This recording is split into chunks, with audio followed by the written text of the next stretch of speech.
number of vacancy branch wise.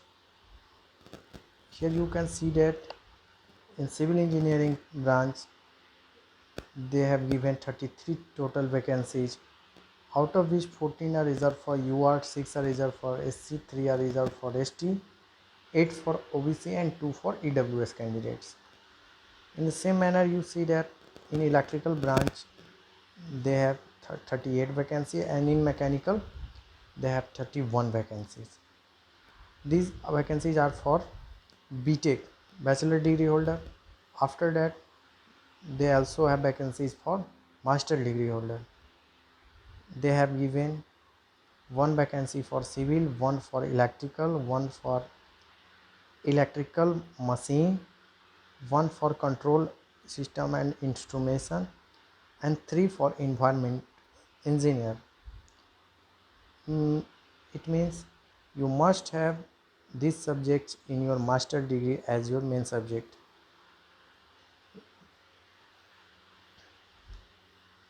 Now we will see that what is the educational qualification required for this job. As they has given, you must have BE or BTech BSc in engineering degree with at least 60% marks or equivalents, 60% के equivalent in CGPA. Plus they also demands experience of 1 year in executive or as a officer cadre in relevant field of hydro, thermal, solar और wind. Means आपके पास 1 साल का as executive और officer cadre का as a officer cadre आपने hydro, thermal, solar और wind in चीज़ों से रिलेटेड जो प्रोजेक्ट है उनमें काम किया हो.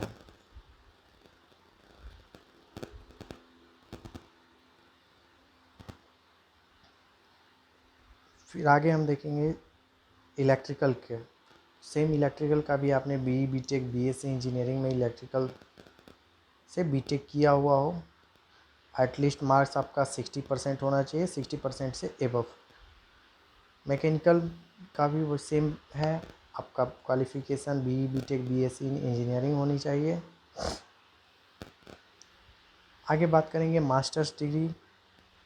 तो मास्टर्स डिग्री जो सिविल की एक वैकेंसी है उसके लिए आपकी क्वालिफिकेशन होनी चाहिए full time regular bachelor degree in engineering. आपका सब्जेक्ट होना चाहिए फ्लूइड मैकेनिक्स एंड इसमें भी आपको पोस्ट क्वालिफिकेशन एक्सपीरियंस 1 ईयर का ज़रूरी है. आगे हम बात करेंगे overall percentage of marks in 10th and 12th board examination should be not less than 65%. Means आपका 10th और 12th का दोनों का मार्क्स का समेसन 65% से कम नहीं होना चाहिए. Candidates with 59.99% marks in essential qualification are not eligible and shall not be rounded off to 60%, and candidates with 64.99% marks in overall percentage of marks in class 10th and 12th board examination are not eligible and shall not be rounded off to 65%. Means अगर आपका 59.99% भी है तो आपको 60% में नहीं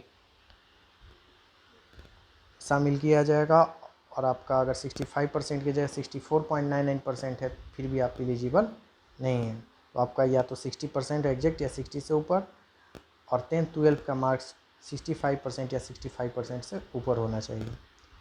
बात करें अपर एज लिमिट का, तो अपर एज लिमिट 32 साल होना चाहिए. आपका एज जो है अगस्त 1/8/2022 तक 32 साल होना चाहिए, उससे ज़्यादा नहीं होना चाहिए.